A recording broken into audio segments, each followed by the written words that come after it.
We had John McClain on our show, who knows Kim Mulkey well. He's a Baylor grad. Hutton asked John the question about it, and he said it's very simple what's going on here. She wrote in her book, Brittany Griner did, that Kim Mulkey would not let her come out during her time at Baylor, made her wear long-sleeve shirts to cover up her tattoos, and there were other things that she felt like she was being held back at Baylor about. They won the one national championship there, and Kim Mulkey, I think, felt disrespected by that, and they don't have much of a relationship now, so she's not talking about it. And what jumped to my mind, Dan, when I heard all this was, that sounds like Bobby Knight. That's a very Bob Knight response to something. No. That if you feel slighted, then you wouldn't go the extra mile for the person. And you're saying, no, that's why I wanted to bring that to you. What do you think about that comparison with Mulkey and Bob Knight and how the two handle it? No, Coach Knight has had problems with guys.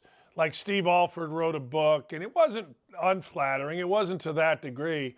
And Coach got mad about it. But when the bottom line came for Coach Knight to help out a player, he was going to be there, unless that player transferred or whatever. I mean, unless that player wasn't, in the program. But no, man, I tell you this, when I saw Kim Mulkey, I learned from Bob Knight, no matter what, those guys played for you. You're not going to always get along. Get over yourself. Be the adult. Coach Knight, I'm not the most, in fact, I don't have a relationship. I don't want to have a relationship. I don't respect the man at all. Well, not at all. But I will say this. I don't think that's accurate, guys. I think that Knight, for a person who did as much for him as Brittany Griner did for Mulkey, I think Knight would put that aside. I really do. Now, I'm not saying he would put it aside if it wasn't as serious. I'm not saying that he would show up at a foundation, golf outing or something like that. But for something that serious, there's no question in my mind, that Coach Knight would have stepped up. I think my time, and I was one of these for a little bit when we were rolling a little bit, the arrogant coach drives me crazy. The dismissive, and you're not going to hear me like you're some hero. I think what Kim Mulkey did was total buffoonery, jackassery.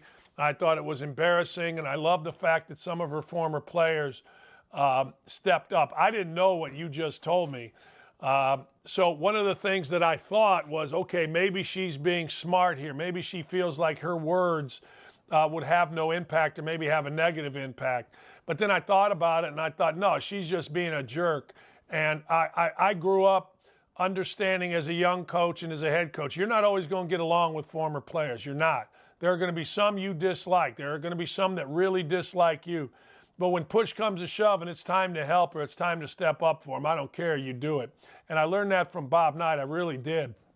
In fact, it's funny. I just went to a funeral, unexpected funeral for a former player of mine, and I basically paid for most of it. And I took all my former players out that came back, and hey, look, I'm buying, man. Let's go.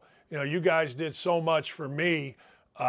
We went out, we had beers, we laughed, they told stories of me being a complete lunatic, throwing things, but that's part of it. You always, man, you always go to bat for your players. I thought Kim Mulkey was a jackass, and I have no respect for her.